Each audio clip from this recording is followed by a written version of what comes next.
Welcome to the Overrated Experience Sports and Sports Betting Podcast. I'm your host, Kyle Blondin. We're here for Season 3, Episode 5, and we're talking NFL action. We're talking NFL news. We're touching the fantasy side of the things of NFL and also You Got It gambling. But this podcast right now is going to focus on what happened this Sunday and all the happenings. We're going to talk about it. And we have our regular guest host on, Austin from Ajax. Welcome back. Thanks for having me. What have you been up to? Why did you miss our last podcast? You know what? Another college weekend with the boys. Sadly, I couldn't make it remotely, but we're back. All right, so it's late on a Tuesday or Wednesday night. I'm just going to open up a can of beer to get through this podcast, and here we go. 6-pack podcast, baby. There you go. All right, so just to kick us off, we're going to tell you about our social media. Overrated EXPER2. That's Overrated EXPER2 to get on X or Twitter, and follow us and listen for our comments, picks, etc., etc. Instagram Overrated Experience, and also Facebook Overrated Experience. What do you think? Is there a opportunity to be on TikTok? Would you recommend TikTok? I personally have never had a TikTok, so that would be up to you. But it couldn't hurt. More the merrier. So if we went on video, would you actually shave? Would I shave? Yes. I feel like sports fans like the beards, no? A lot of football players got beards. Well, then maybe you should share some information on your Instagram. Do you want to share your Instagram? Maybe. My Instagram is kphillips2220. Give me a follow. And for the beard thing, I'll show up with the beard, but I could be in a suit too. You could be in a suit too. Yeah. Beard with a suit, come on. That still looks good. That's true. Beard with a suit. Anyway, okay. So now that the week 2 in the NFL is complete, a lot of news going on. So we're going to touch on quickly before we review each of the games. You have survival implications. You have fantasy implications. All implications based on injuries that are coming out of this week. A lot of seasons seem to be determined by a lot of people after the second week. Let's start off with how your betting weekend went. Maybe don't get into specifics just yet, but just in general. Was it a successful weekend, down weekend, or whatever? It was pretty much 50-50. I started the day off. I had a smaller bet on the Buccaneers straight up to win, and I also had $100 free bet parlay, and I just needed the Colts to hit. So that didn't hit, but the Bucs kind of evened me out. Then after middle of the day games, I took the Steelers. Steelers won. I was looking pretty good. And then I need a refresher for the Sunday night. Who played the Sunday night? It doesn't matter. We'll get there. Okay. We'll get there. Well, I'm just trying to remember my bets here. I want you to remember. Think about it. Okay. Think about Sunday night. Think about it. What was the game? I'm blanking right now. Okay. Think about the first overall draft pick. Think about the second overall draft pick from last year. Yeah. Quarterbacks. I'm blanking. Just give it to me. Bears and Houston. Right. I took for the final game of the day, I actually took a bit of a crazy bet. I had Houston minus 9.5. So by that point, I was 2-2, and it basically evened out. But I did take Atlanta on the Monday, so I guess I actually was up quite a bit. So 3 for 5 on the bets on week 2. Got it. I'll say this, that mine was an up and down kind of week. And we'll talk more about some of the major upsets again in week 2 that impacted maybe my teasers and some of my bets and some of my parlays.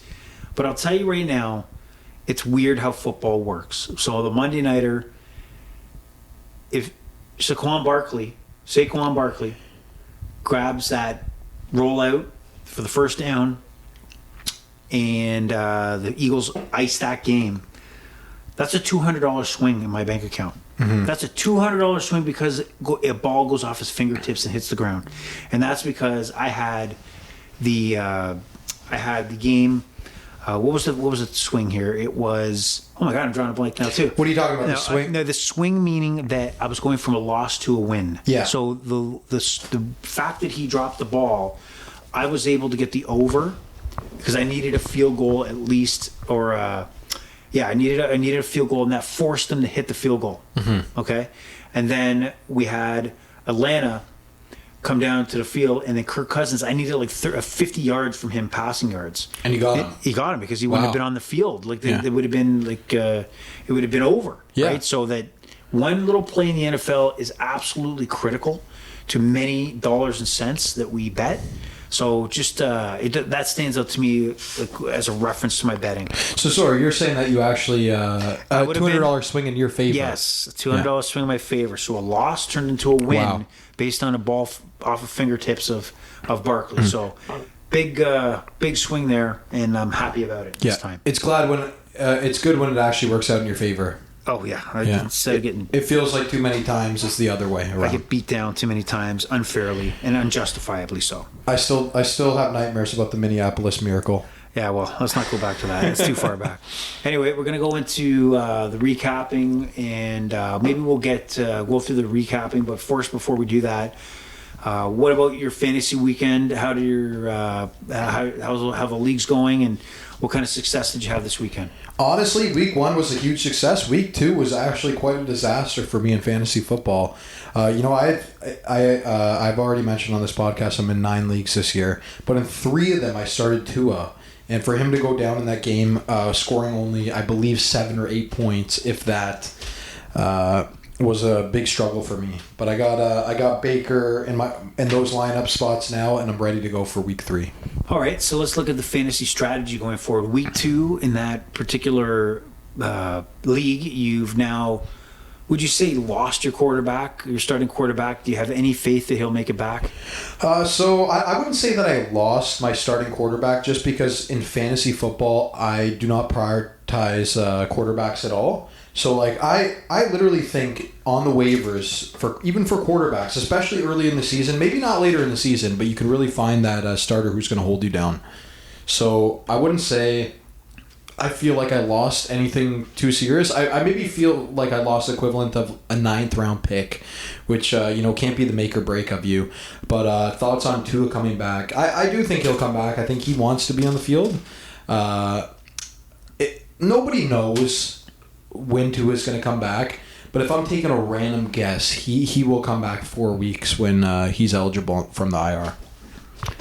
Well, you got a different opinion than many people looking him to maybe hang it up. It's his decision. As I stated before, it's all on him.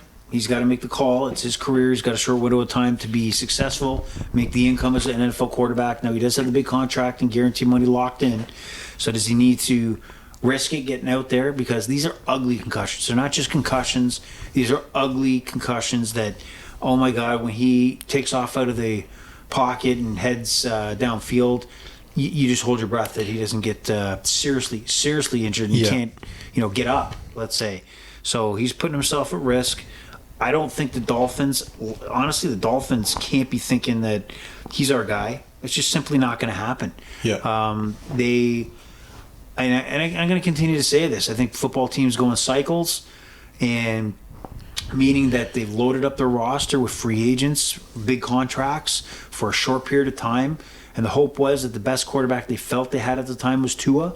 Not saying he's one of the best quarterbacks in the NFL, but he's above average. And they felt with under McDaniel's offense that he was the guy. Now, do you really think that? Do you believe any of these rumors that they may go out and trade for, like, let's say, a Matthew Stafford? Can you see that happening? You know what? If I were them, I think that's what I would do. I think if you get a guy like Matthew Stafford in there, I think Matthew Stafford is better than Tua. So I think it makes them more of a legitimate contender. Last year, even with Tua semi-healthy, I'm pretty sure he got concussed a few times early in the season. But, they weren't able to beat, I'm pretty sure, even a single 500 team. So I think there needs to be a big change there. Not only because of Tua's health, but because of his capabilities as well. Like you said, I do think he's above average, but I kind of put him at that Kirk Cousins level. Oh, okay. Yeah. All right. And I don't think it's a question if they would they want Stafford? Of course they would. But would you pull off? Could they pull off a trade like that? Do they have the assets? Do they have the cap space to do it? That's the challenge. So, Matthew Stafford would be a perfect fit if that's what was going to happen with the LA Rams. We'll get to them and talk about their injury woes when we look back. But Miami's not too good. What did you think about their game against Buffalo? Did you have a chance to really watch it? Did you watch any of the Bills or Tua before he got knocked out? So I'll be honest with you guys. I was following the game, but I wasn't watching. Kind of play-by-play on the phone, following the play-by-play. I was getting live updates even from you. Why would he run head first? But honestly, the only thoughts that I have in this game here are that Josh Allen is the man. And I guess without Tua or the situation that happened on that night, it's bad. It's bad for the Miami Dolphins, and I don't think if they don't go out and trade for a quarterback, I think they're fucked. Wow, that's a strong statement. Yeah. Would you not agree? I don't see any way around them. If when you look at the team they've built, I can't see them not at least making an attempt to get an actual impact quarterback. If they don't, guess what? They're fucked. You know what?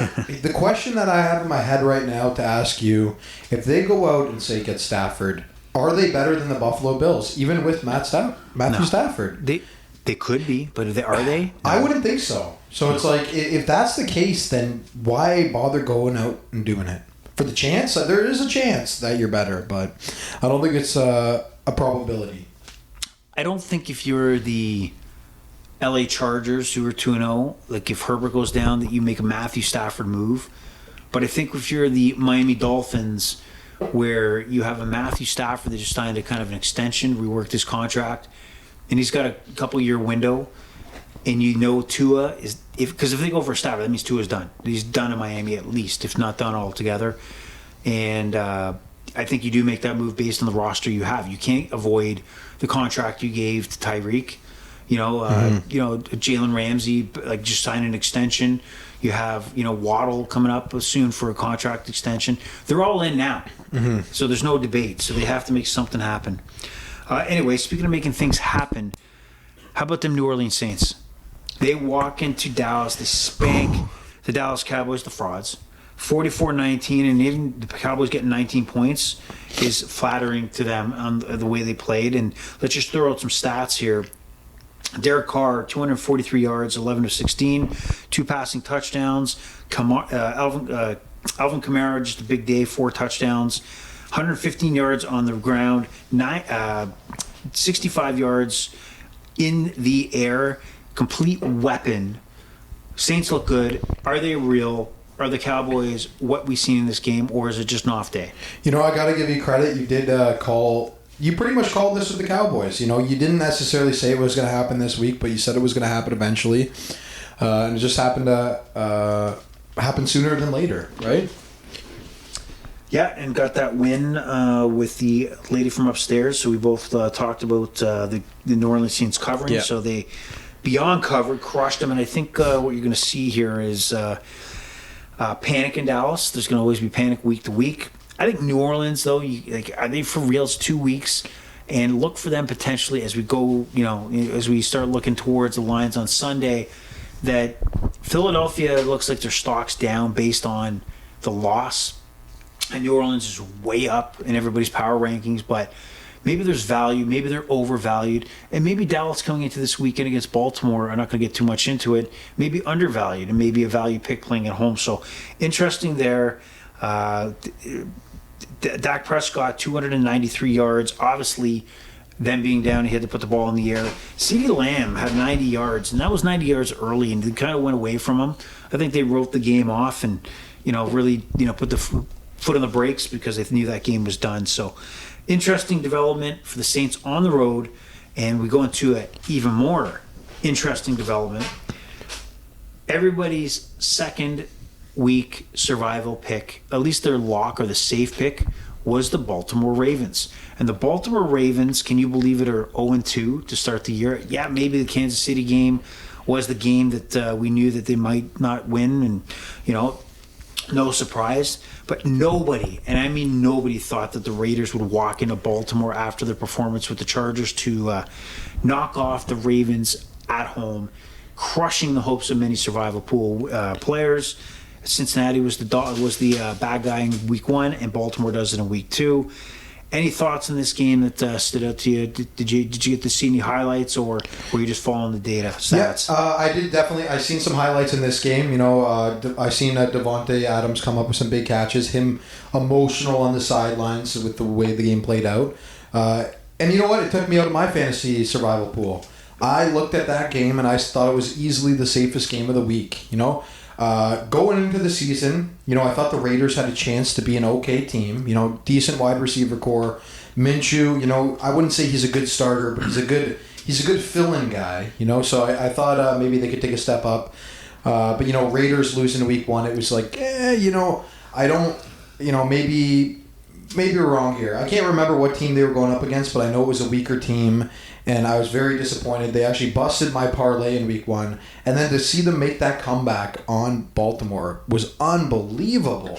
Unbelievable. Yeah, losing to the Chargers in week 1. Yeah, maybe the Chargers could be the real deal. I won't say it, but that being said, I definitely think J.K. Dobbins is. Well, speaking of real deal, Raiders first-round pick out of Georgia, Brock Bowers, tight end, 98 yards. 98 yards, a real beast out there on the field to go along with Devontae Adams. And if you got those two as a threat, Gardner Minshew, look, he's a caretaker. He's not your franchise quarterback. He's exactly what he was last year with the Indianapolis Colts. He'll get you places, a solid performance, and as long as he starts putting the ball in the hands of weapons like you have, the Adams and the Brock Bowers of the world, you have a chance. But inexcusable for the Ravens to lose at home like this, to be a Super Bowl contender, to drop and blow leads late in this game. And Baltimore 0-2, didn't see that coming, and really killed a lot of people out there. So we'll see what happens when they head to Dallas. And what is interesting is if you looked at the 2023 version of the Baltimore Ravens, and their defense was lights out, devastating, dangerous. But what I'm seeing the first 2 games is that they can be had.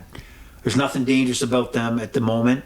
And they walk into a buzzsaw in Dallas. Dallas is pissed off. Watch out, the Dallas Cowboys put some points up on this Ravens defense, because I'm not seeing this dominant defense that we're used to that the Baltimore Ravens are putting forth.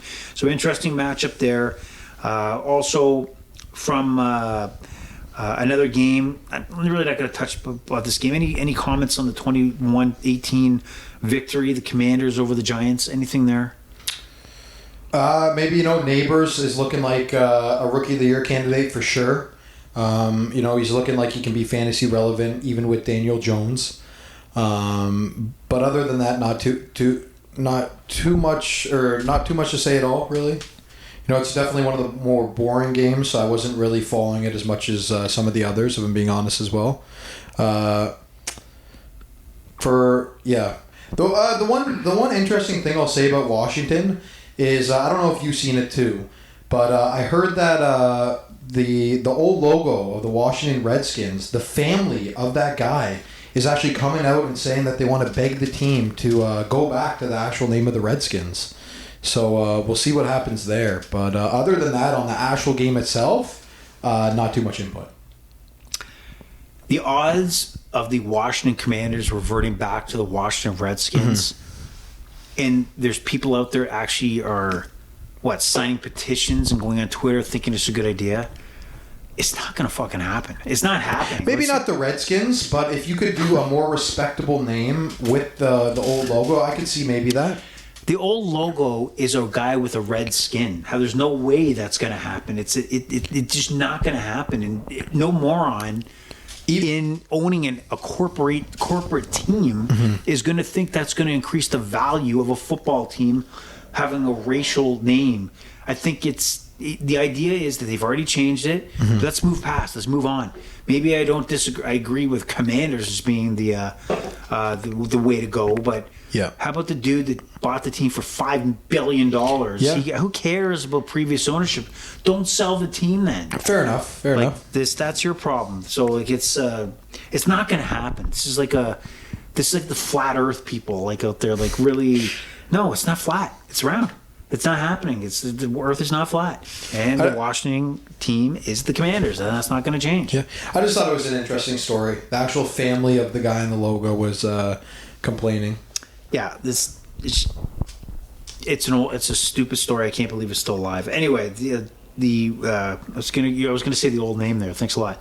The Commanders. Jaden Daniels is gets the win. His numbers were 226, but he was sacked 5 times. Oh, 5 times. So the Giants probably should have won this game, like you said, Malik Neighbors. Really great performance, 127 yards with a touchdown, impact player, but consistency week over week with Daniel Jones behind the helm. That's a tough act. So Giants are 0-2 going into week 3. One more thing, Brian Robinson Jr. has been an absolute standout for Washington, the running back. He's beaten Meckler in that fight for sure. Well, 133 yards and 17 rushes. He had a great day on the ground. Yeah, So week 1 he did too. So the running game is solid. And then we go. Speaking of solid, the LA Chargers start off 2-0, and they go into Carolina, which is one of the worst teams we've seen in a long time. And the story coming out of here, not just that the Chargers spanked the Carolina Panthers, got this wrong. I thought that there was a chance the Panthers could cover. I didn't think they would be this bad. But Bryce Young, if you didn't know, he's been benched in favor of Andy Dalton going forward. And if you look at his numbers, he had 26 pass attempts, completing 18. He completed 18 passes and only had 84 yards. That's unbelievable. What are you doing? So he is not doing anything with this offense. It looks like the O-line is holding up their end of the bargain. He is absolutely dog shit. And he's on the bench. Andy Dalton, the Red Rocket, is going to be the guy behind the helm from now on. They might do something, at least get a solid performance, but just horrible. So the question is, are the Carolina Panthers done with Bryce Young? It's over in Carolina, or is he going to have another shot? We got to remember here that Baker Mayfield did not work out on Carolina. Sam Darnold did not work out on Carolina. And look at them now. Dominating to start this season. Absolutely dominating. So the real question to me is it Bryce Young or is it the Panthers? Personally, I'll be honest with you, I do think it's a combination of both. But we'll see if this offense can get going under a bit of a shakeup here. I'm definitely very interested to see. It makes all these having Andy Dalton out there. Does it make these Carolina wide receivers fantasy relevant again? Right now, they're unstartable. Anybody on that team? Yeah, I seen one guy make a $15,000 bet, and the bet was Carolina has to have 1 touchdown this game. 1 touchdown, 3 points. Unbelievable. 1 touchdown, they can't come through. They can't come through. That was... And it was even money for 1 touchdown on the game. That's how bad this team is. Yeah, but note to self, everybody. I do the same thing. I have some of the bad habits, too, of seeing a line. That would grab my attention that, that seems almost impossible. When you really step back and look at it, when you start banking on bad teams and, betting a big bankroll on it, then it serves you and me right when we make those decisions, because the fact is they're bad teams. They're losers. They're losers that can't win. I can't describe it more than the loser aspect, and it's stupid to bet on those teams. Stick with the teams that are consistent, and they don't win every week. However, they're consistent, and the odds are they're going to have more of a success than this pile of shit that the Carolina Panthers are. And I think you got a point about the franchise itself. Ownership's taking a beating, management's taking a beating, but mostly ownership. David Tepper, owner of the Carolina Panthers, he's the character based on Billions, right? No. Did you know that show, Billions? No. Okay. I've heard of the show. Yes. So he's... Never watched. Am I right? Or is it the Mets owner? Never mind. I think it's the Mets owner. Forget it. I don't know. Whatever. Doesn't matter. Either way, he's garbage. Not good. Not good at all. And They traded 2 first-round draft picks. Yeah. And a boatload, and they got rid of Moore to Chicago, and maybe the most embarrassing trade ever. But Bryce Young was left out to dry, and you'll probably see him back, if Andy Dalton goes down. But his future, he might be ruined. Yeah. He might be ruined. Whoever the 31st worst team is, I don't even think they're close to the Panthers. I think the Panthers are just so far down at the bottom compared to any other team. Do the Panthers win a game this year? I would say they'll find a way to win 1 or 2 games. I would say I would still, if I'm putting the over under on their win total, it's 1.5 or 2.5 or something like that. I won't expect much, but I don't think they'll go winless. We'll see. We'll come back to this question when we see the Red Rocket under the helm here. So. Yeah, they got the Raiders next in Las Vegas. I believe they probably do have a chance to knock off a team or two now that Andy Dalton's behind there. But, a lot of people are thinking, let's just, almost like an ambulance on the highway, when that siren goes by, you get behind that ambulance and you just ride that momentum. And that might be happening for a lot of people in survivor pools, just following around the Carolina Panthers and taking the team that they're playing. So, just ugly situation, Carolina. I feel sorry for them, and they're in a bad place right now. But speaking of bad place, another team that knocked out a significant number of survivor pools and pissed me off, let's just say that, pissed me right off, was the Colts going into Green Bay and losing 16-10. We kind of talked about this a little bit earlier. You had Malik Willis in as quarterback for the Green Bay Packers. A lot of people thought he didn't know how to throw a forward pass based on the time he has spent in Tennessee and the brief couple snaps he had in the first game for Green Bay. He was 12 of 14, 122 yards passing. He did his job. He had a solid floor. LaFleur had a great game plan. But I think we both agree that coming into this game, Indianapolis, they had one job to do, and that was to stop the goddamn run. And they gave up 261 yards on the ground. 261 yards on the ground. They, how many turnovers? 3 interceptions thrown by the Colts. And their franchise quarterback in development, Anthony Richardson, 17 of 34, 204 yards, 1 passing touchdown, but 3 interceptions. They could not get nothing going. Jonathan Taylor had a solid day at 103 yards. But let's go down. Remember, they got to stop the run. Let's go back to the Packers for a second. So we have Josh Jacobs, 32 rushing attempts. Wow. 151 yards. You have Malik Willis himself ran for 41 yards. Jaden Reed ran for 37 yards. Marshawn Lloyd ran for 15 yards. You had Emmanuel Wilson run for 9 yards. And Bo Melton run for 8 yards. And the reason why I'm bringing that up is that the Green Bay offense was entirely like a college offense, run. Mm-hmm. And how do the Colts not see that coming? Disgusting. The Colts are now 0-2. Yeah. Going into this game, or going into the season, I guess I would say, I would have thought this game, even with Jordan Love, was a 50-50.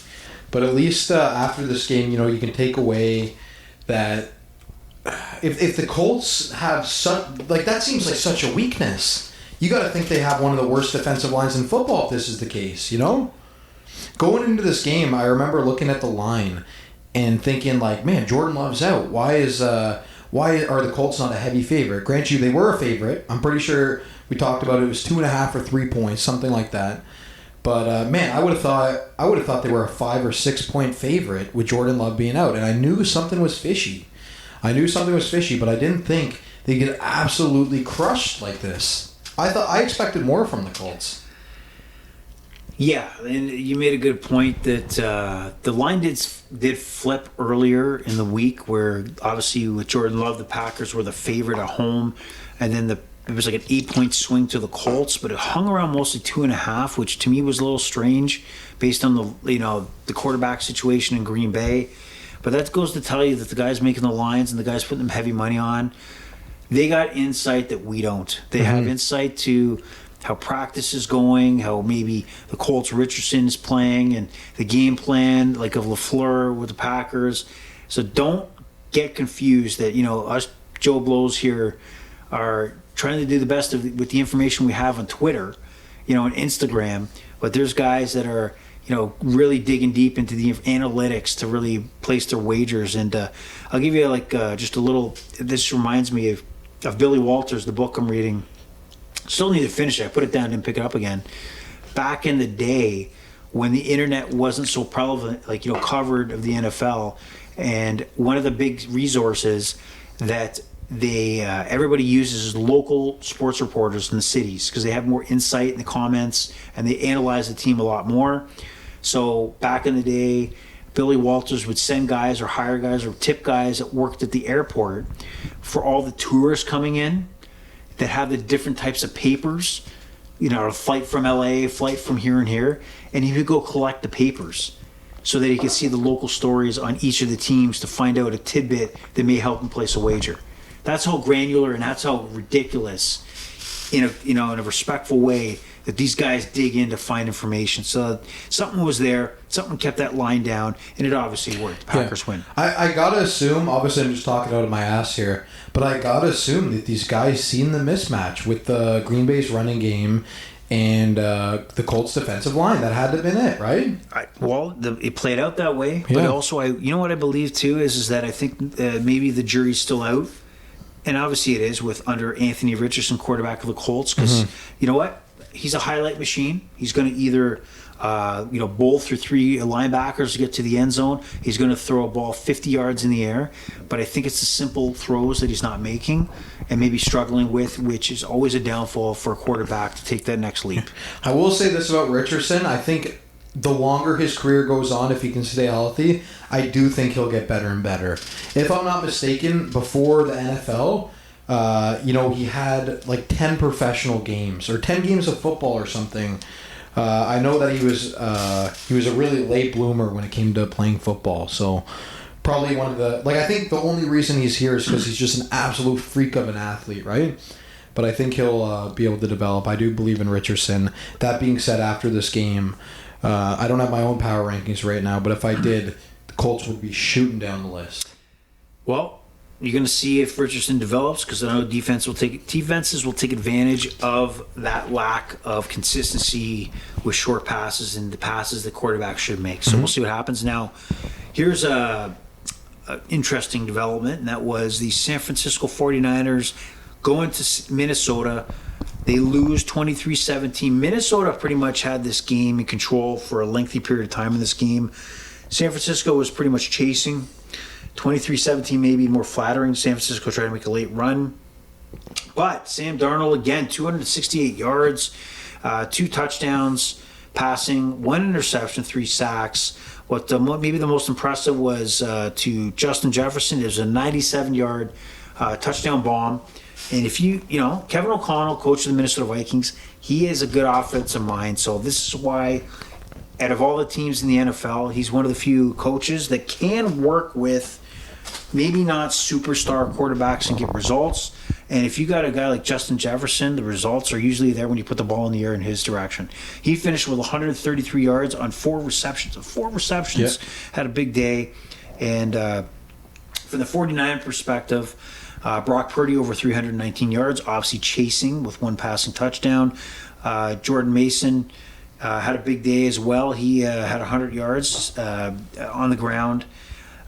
Deebo Samuel had 110 yards in the air, but Deebo looks like he's gone for a few weeks and maybe a little more. So the 49ers are starting getting the injury bug. What's your take on this game?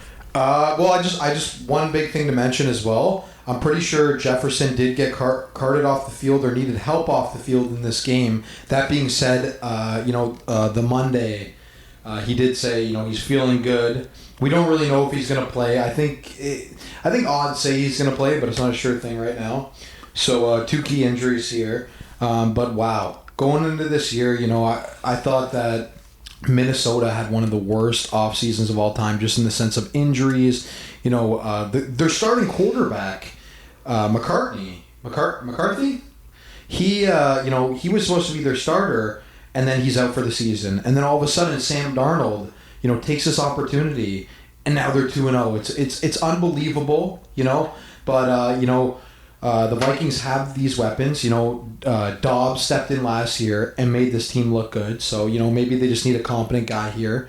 Can they make the playoffs? I'm not sure. I'm really not sure. But it's going to be interesting to follow the Vikings the rest of the way here. Yeah, it's a quadricep injury that's coming out for Justin Jefferson. And as you said, everything pointed to that this was like an insignificant injury, nothing to see here kind of situation. But, there's a big but here, is that you got to really keep an eye on the injury report, because obviously they're not going to be forthcoming that he's not going to play as they prepare for their next matchup. And their next matchup, I said, was against the Houston Texans. So really keep an eye on the injury report, those local report. Actually, a good one is to follow is Roto World Football, and they are very good at giving injury information on a consistent basis, so keep an eye on that. That's just a tip.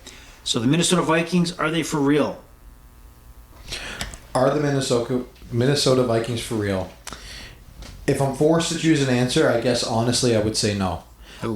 If you know what, if we come back here next week and they actually beat Houston, I will say they're for real, because I believe Houston's top 5 team right now. So if they somehow beat Houston, then I'll give them their credit. But I don't think they got a chance. Ooh. Yeah. They don't have a chance against Houston. And here's one thing that I'll note if we touch back on this next week. If Jefferson is out, I will not count what I'm saying. But no, I think Houston should be able to crush them. Okay, here's what I think we should do. The game against the Houston Texans. Yep. If Jefferson is in the lineup, he has a snap, not leaves early, and the Minnesota Vikings beat the Houston Texans, I want you to shave that beard off. Deal. Deal? Let's shake hands. Okay. Let's shake hands right now. All right. On air. All right, there you go. That beard's got to come off. All right, so let's go Minnesota. All right, so Minnesota 23-17 winners. A couple injury news coming out of that. We go into another game, which is kind of one of the lesser, popular games on Sunday. That's the Cleveland Browns get an 18-13 win over Jacksonville. You have Deshaun Watson had a solid day, 186 yards, sacked twice, but no turnovers. That's key, no turnovers. They spread the ball around the ground. In their defense is really what carries the Cleveland Browns. And the Jacksonville Jaguars, when you look at Trevor Lawrence, 14-30, 220 yards passing with 4 sacks. Etienne, running back, 52 yards, 94 yards. This kid's a beast, man. Brenton Strange. No, tight end, not Brenton Strange. We're looking at, Brenton Strange. Brian Thomas, first-round pick from LSU. Obviously, Malik Neighbors is the LSU guy we think of. But this guy, through training camp, was an impactful guy in ruining teams when they did the scrimmages. So watch this guy, Brian Thomas. He's leading the charge here with the Jacksonville Jaguars. He had 94 yards on 2 receptions. He's a game breaker. But the Jacksonville Jaguars as a team are not. No. They're absolute. I don't know what the hell they are. They have deflated since over the last few years. They should have owned this division for the last 3 to 4 years, and they pissed it away. And now here come the Houston Texans, and they're going to own the division. So I don't know what the Jaguars are, what direction they're going to take. But do you see anything out of this game worth noting? Just want to say on the Jacksonville Jaguars, classic underperformers. I always think they're going to do good, and they always let me down. Can't trust this team anymore. Trevor Lawrence, I want to believe in him. I got him in one of my 2 quarterback leagues where I need him. But this team, the one word I would use is lackluster. Lackluster. Yeah. You think, on paper, everything looks pretty good. A year or 2 ago, I would have said easily a top 10 defense as well. But this team's looking rough. Anything with Cleveland there? Anything exciting there? Cleveland, I've been very down on Cleveland. Not too much to know. I honestly, truly, I believe Cleveland's a boring team right now. I don't think they're a contender at all. I would say both these teams finish below 500. I don't agree with you at all. I think you're completely wrong. And if I could tell you to shave something else, I would. But I think Cleveland will finish as a playoff team, and they will be in contention to win the division.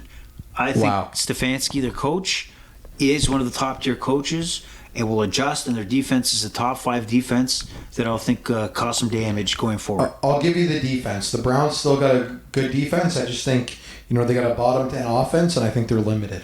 Okay. I wouldn't be surprised if they're a 500 team. I just don't think they have a winning record by year's end.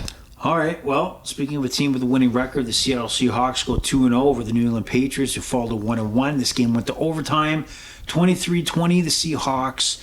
And again, like when I look at the Seahawks, I see a team that is a good team. However, they can't put teams away. They can't comfortably win. And this shows that they kept pushing ahead of New England. New England kept coming back. The ground game was almost non-existent even though Charbonnet, he only had 38 yards to lead the charge for rushing for the Seahawks. And Geno Smith had to throw 327 yards with only one, touchdown pass. So a lot of stuff going on here. And then you had Jacoby Brissett, 149 yards for the Patriots. Gibson and Stevenson, 96-81 respectively on the ground. Hunter Henry, tight end, 109 yards. But look at the drop-off. So Hunter Henry for the Patriots was the go-to guy with 8 reception, 109 yards. And second was Jalen Polk. How many yards receiving do you think he had? And he was the second leading receiver for the Patriots. Take a guess. How many yards receiving did Jalen Polk? I'll be honest, I have no idea, but I'll just take the random guess and say 45. He had 12. 12, and he was the second. He was the second. For the Patriots. For the Patriots. Who was first? Hunter Henry. Oh, Hunter Henry, that's Yes. correct. Wow. Ramondre Stevenson definitely put in some work then. He did, but it was also Antonio Gibson who had more rushing yards, 96, and Stevenson had 81. Wow. So really passing game was to one guy. So the Patriots go 1-1. They're probably going to be like this staying in games, but they're never going to be a real contender for the playoffs. Geno Smith, big day. And let's just move on to the next game. I don't know if there's anything. Do you have anything else to say? Yeah, just a question for you. Hunter Henry is available in probably half my fantasy leagues right now. Do you think this was just one of those random games, or do you think they're going to be using him constantly like this? Well, as long as Jacoby Brissett is probably playing right now and as quarterback for the New England Patriots, you got to look at maybe he's the safety blanket. He's the check down. He's the guy that he's going to go to. The guy he only has time to hit the tight end. So as long as Jacoby Brissett is quarterbacking, I think there's value in Hunter Henry. But if things change to first-round pick Mayo, then all bets are off. So that's my take. All right, so moving on from there, we have the Aaron Rodgers New York Jets get their first win over the Tennessee Titans, 24-17.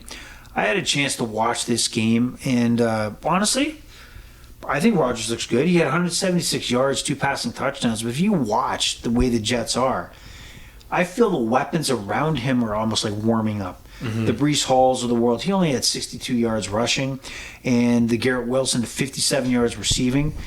But Aaron Rodgers looks fine. He's got a lot of zip on the ball. He doesn't have the mobility in the pocket. But I don't know if a quarterback gets the ball out of their hands. Maybe Mahomes gets the ball out of their hands quicker than Aaron Rodgers. And if this defense plays like they can, there's no reason why the Jets can't be in any game they're playing. Mm-hmm. I don't care who they're playing. Yeah. But so they get the win. They're 1-1. Tennessee, I don't know what they are. Will Levis, 192 yards passing. One ugly interception, sacked 4 times. I think there's a quarterback here in Tennessee that has some skill, but has maybe some rocks in his head at the moment. Yeah. Any thoughts on this game? I think Tennessee, sub 500 team going forward. Not too much to note on them. Not too much to say.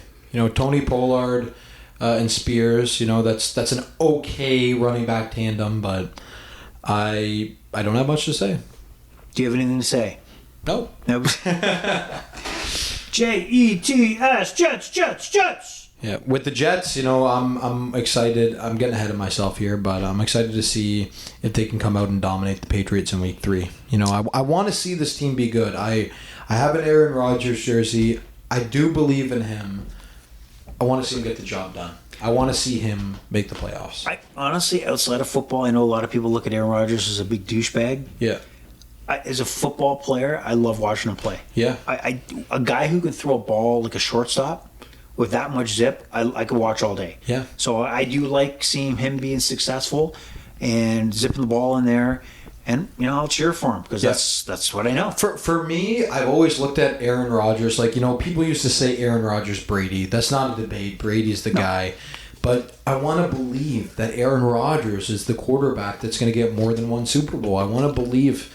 I don't know if he's going to play this year, next year, if he's got 2 more years left, what it is, but I don't think it's likely, but I want to see him win a second Super Bowl. You might want to see him win a second Super Bowl, but that time was pissed away with the Packers when they had 3 straight NFC appearances, and now that Mahomes is on the scene, that might be impossible.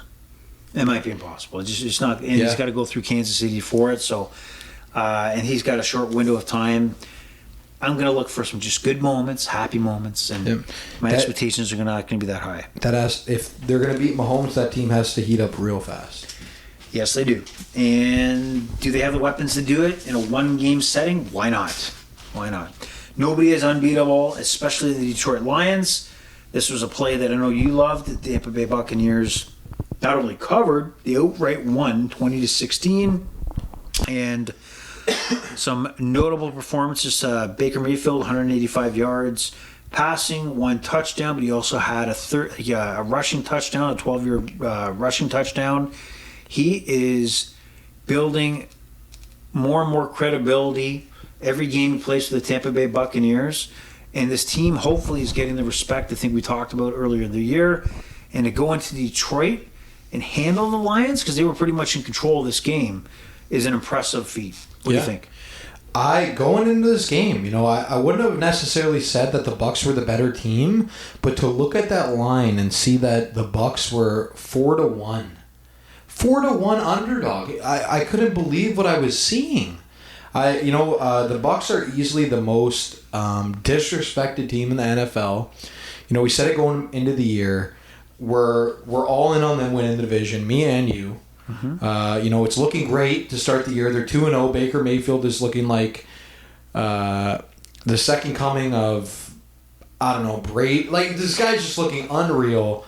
To beat the Lions was a statement, and this team is way better than Atlanta. I'm just going to come out and say it now. Well, what about New Orleans?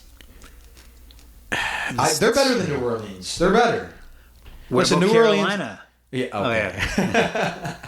This team, would you say that they're better than the Saints? I would say easily, no doubt in my mind, they are better than the Saints. Yes, the Saints look great. 90 points in the first 2 games is crazy. But, I believe in Baker Mayfield, and I believe the Tampa Bay Buccaneers. Yeah, I do believe in the Buccaneers, especially in this division. I think to me, their stock is still high compared to the other teams. And I think what we're seeing is the real deal. I don't know if New Orleans is fake news or not. And Atlanta, still the jury's out. They look good at the end of that Monday nighter, which we'll get to. But let's talk about the Detroit Lions. I mean, was this a matter of Tampa Bay coming into Detroit at the right time? Do you expect this offense to explode? I mean, Jared Goff did have 307 yards passing, but he also had 2 interceptions. They did find Ahmad St. Brown, this time 119 yards, 11 receptions. And I think I did mention in one of the previous podcasts that one of the lessons after week 1 is stars that did not get much action in week 1 seem to play a big role in week 2. That's almost like intentional. That Ahmad St. Brown had nothing really to do with that win against the LA Rams. But again, 119 yards, big game for him. Gibbs, 84 yards rushing. But they couldn't get the job done. So is this concerning if you're a Lions fan, or is this just a blip in the radar and you expect this machine to move? See, for me, I'm so high on the Buccaneers that I don't look at the Lions from this loss and say it was a big deal. If you were thinking that the Buccaneers are a low-end team, then I understand why you would think that. But me going in thinking Bucs are... Honestly, this might sound crazy, but if I'm doing my power rankings, the Bucs might be in the top 5. And, for the Lions to lose to a top 5 team, I don't think they have anything to be worried about. They're a playoff team. No one can debate they're a playoff team. one of the most electrifying teams in football.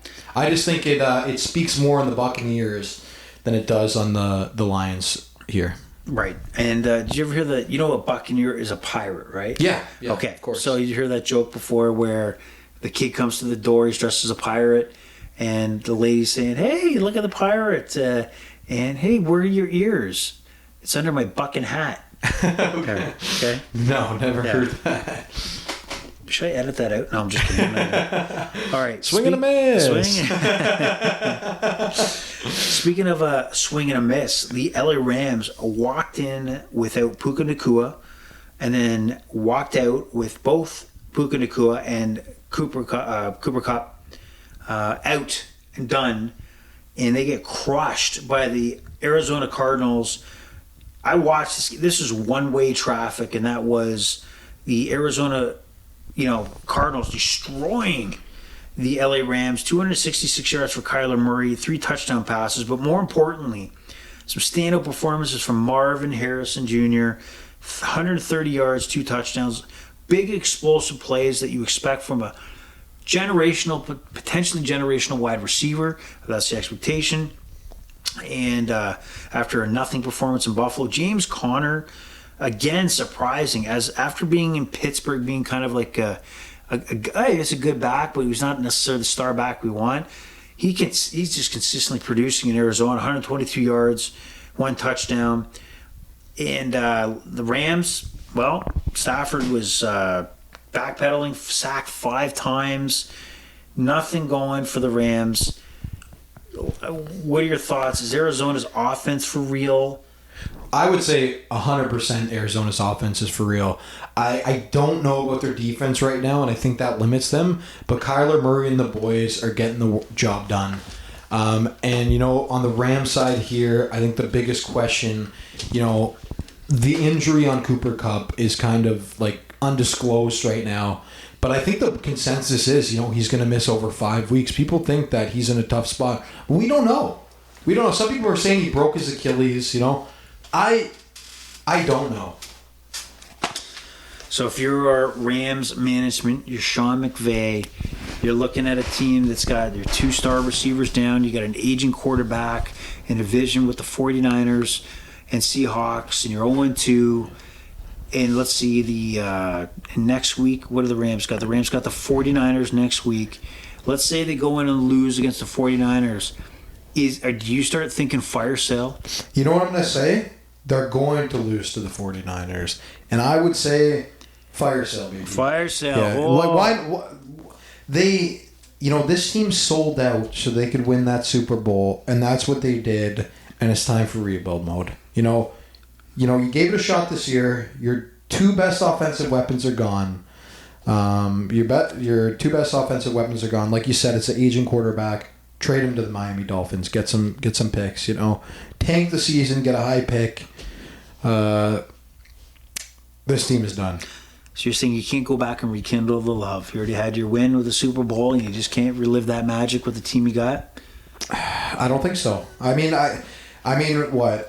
Puka Nacua is going to be out for the next 6 to 8 weeks. Guy's electrifying. Cooper Kupp's going to be out. Could be over 5 weeks as well. And they're already 0-2. Yeah. It's like even if they go... They're not even going to go 500 the rest of the way. This team is done. I'm telling you. Wow. You heard it here first on the Overrated podcast. Wow. You heard that's controversial. Yeah, here's what you got if you're the Rams. Let's say you go 0-3, things are not looking good. But what's looking good is that you're going to have some desperate teams. Look, we lost Jordan Love week 1. It looks like he might be back or not. We'll see. And you look at the Miami Dolphins. Are they not desperate? Oh, right? Yeah. What if another team or 2 loses their quarterback in week 3? Yeah. Isn't that more desperation? Doesn't that put the Rams in a better bargaining position to, quickly, get draft capital? And, Sean McVay has shown that he could also pick up a guy off the street and make a successful quarterback to get through the season. Yeah. So, interesting position that the Rams are in. So they are in trouble, let's say that. So Pittsburgh Steelers 2-0 with Justin Fields as their quarterback. 13-6 winners over the Denver Broncos, and Justin Fields, 117 yards, one passing touchdown. Bo Nix on the other side, rookie quarterback, 246 yards with 2 interceptions. He looks like he is drinking out of the fire hose. It's not looking good for him right now. It's the Steelers, 2-0. They lead the division. Who would have thought that? Yeah, you know what? My biggest regret from our preseason podcast, honestly, was saying that the Steelers wouldn't have a 500 record. You know, I'm looking at this team, and I'm thinking, wow, this might be the number one defense in football. I'm not 100% certain on that, but I would say I'm certain that for sure they're at least top 3. And, you know, I think the offense still has a lot of questions, but the Pittsburgh Steelers are legit. No losing season since 2003. Why the hell did we bet that they were going to have a losing season? This is a great organization, a great defense, and you know I believe in the Steelers the rest of the way. Limited because their offense. What do you believe? Like, define what you believe. At the end of the day, you know, they say defense wins championships, and you know the thing is, even if they have the number one defense, they still do have a bottom 10 offense, and that limits them. But, you know, I still think it's hard to say they're an entertaining team to watch. You know, it's always going to be low scoring. But it's almost like I would say it's a team that I appreciate. You know, it's like they're going to get their wins. Yeah, they might finish with, you know, a 500 record or like, you know, a 9-8, but at the end of the day, they're not going to be division contenders. They're not going to be. They might be a playoff contender, but even if they make the playoffs, they're going nowhere. It's not. It's fool's gold. Justin Fields is not the guy. Simply as that. I think that Mike Tomlin feels that I don't need to put Russell Wilson in because he's not that spectacular, and I want a guy that maybe can control the ball. I got a, you know, top 2 defense maybe in the NFL, and I want a guy to keep possession so I can dictate field position, and I'll take my chances with the D. But it's going to break. There'll be injuries. There always is. And they'll still be in games, but they will fade away. They're going to fade away. So enjoy while you can, Pittsburgh, because it ain't lasting. You heard that here on the Overrated Experience. You know what? This is what I'll say. I think in my head they get 10 wins. Well, I mean, and I will admit that's me going back on my preseason prediction. I believe in defenses in this league. I don't think they have enough to make a playoff run. I just think they have enough to have a successful regular season. Well, you have more higher hopes than I do on them, so we'll see what happens. Kansas City 26, Cincinnati 25. Probably the key matchup on Sunday afternoon. Bengals could have walked away with a victory here. Joe Burrow with 258 yards passing, 23 for 36, 2 passing touchdowns, and Mike Gesicki, 91 yards receiving. Concerning to me is Jamar Chase, only 4 receptions, 35 yards. And I don't know how his performance is helping him renegotiate the contract. Because right now, if I'm Cincinnati, I'm going to leave this to the season's end and then maybe part ways and take my chances in the draft. Did you see all his on-field antics during the game as well? No, I did not. So he not only did he have a poor performance, but I know he cost him a 15-yard penalty. There's videos of Joe Burrow holding him back from yelling at the ref. Oh, I did see that, yes. And you got to assume it's because he didn't get paid, you know? And it's like, he hurt them in this game more than he helped them in this game, you know? But they need him. T. Higgins has missed the first 2 games, you know? That's a key guy on their team. You know, I believe the Cincinnati team's only going to get better as the year goes on, as they get healthier. You know, 1-point game for against the best team in football. Could have easily won it, but, you know, they didn't.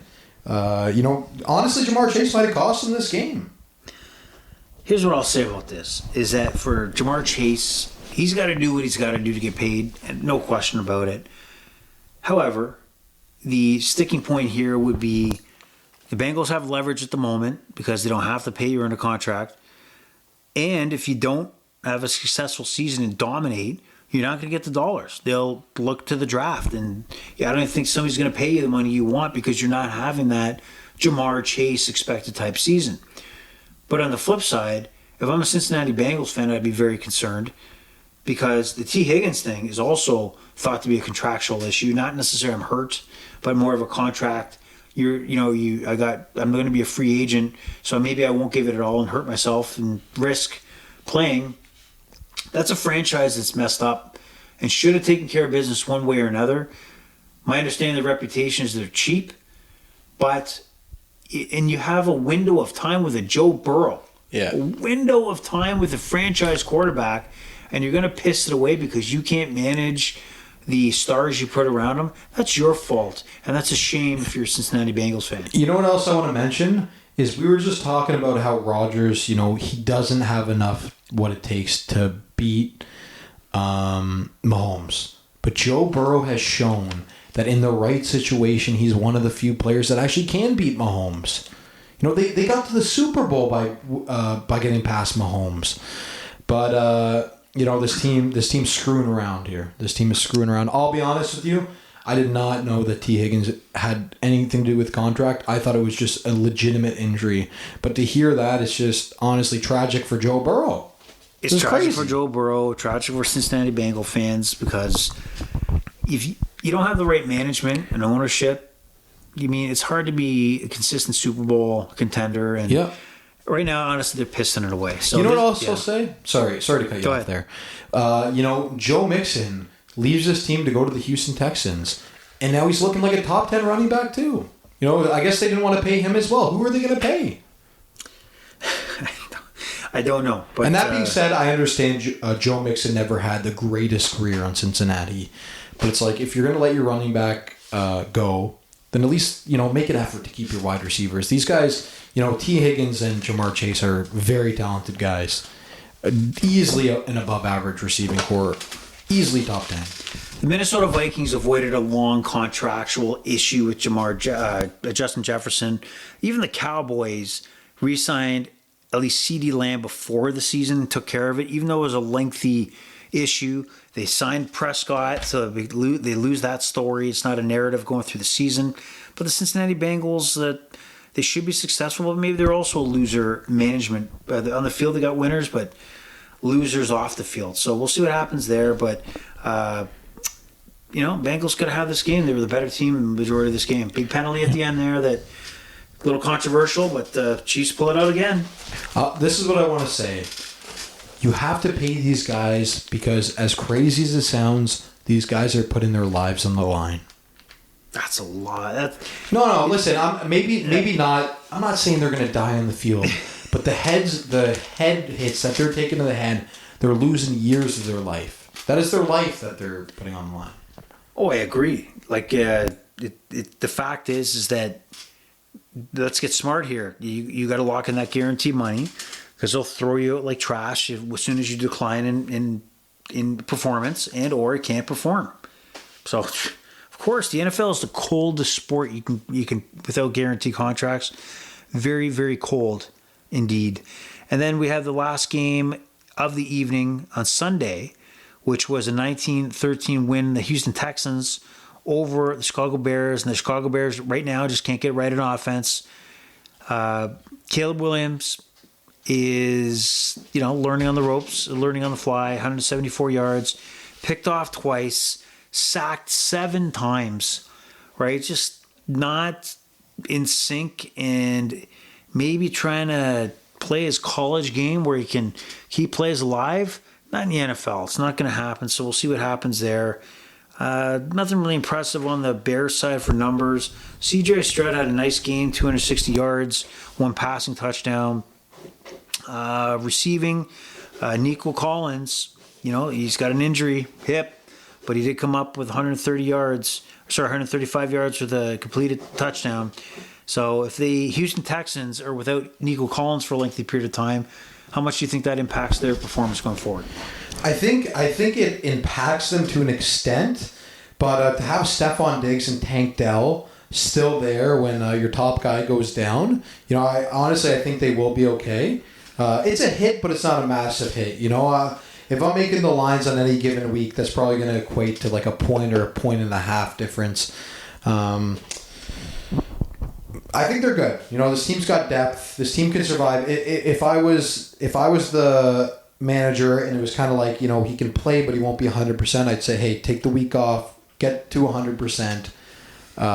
They do need Nico if they have Super Bowl aspirations, but regular season, make sure this guy gets healthy because you can win without him. The one thing I want to say on the Bears as well, if this team can get their offense going, they have a top 10 defense. Their defense looks great. Holding the Houston Texans to 3 points in the second half is nothing to scoff at all. And, their offense looks pathetic, but, they got a rookie quarterback. So, I only see them getting better as the season goes on. All right, so now we move on to the Monday Nighter. The Atlanta Falcons walk into Philadelphia, sneak out a victory on an impressive end-of-game run. Kirk Cousins in the end zone to London, London, and you kind of win the game, even though the Jalen Hurts gets picked off. But the big play, the big decision was the third down.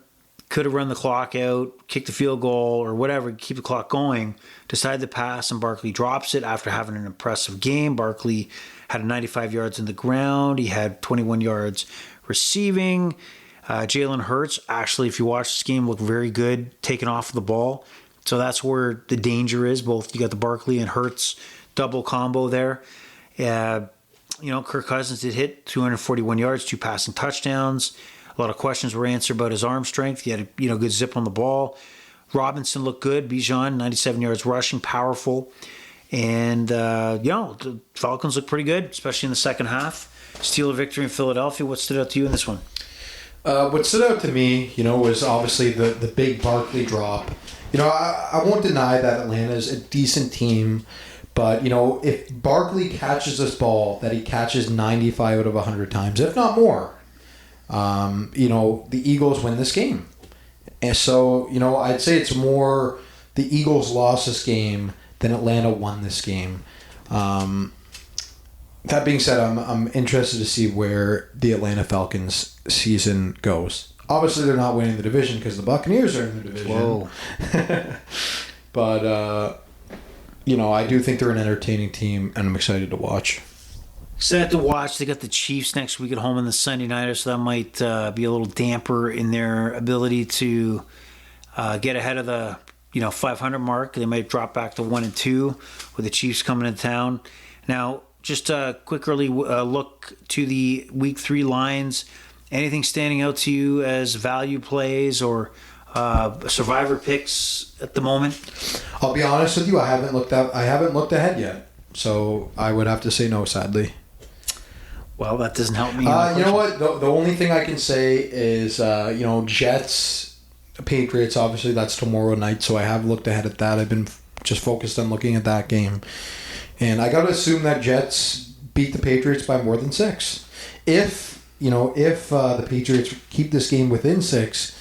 Definitely give me a different thought on who the Patriots truly are. So expect the Jets to cover the spread. Fair enough. So, on the Sunday, I'm not committed to this yet, but the early look, survival pick-wise, Tampa Bay at home against Denver, 6.5 on most books. I believe Tampa Bay should outright win this game, especially with Bo Nix behind there. And Tampa Bay rolling like the way they do. I just don't fear the Buccaneers losing, but could have said the same thing about the Ravens. Could have said the same thing about the Bengals. So maybe the Bucs are that third week upset that everybody's going to take, but I feel very confident that's not going to happen. Value play so far that I'm looking at is potentially that the Eagles, a money line play, they're the underdog going into New Orleans.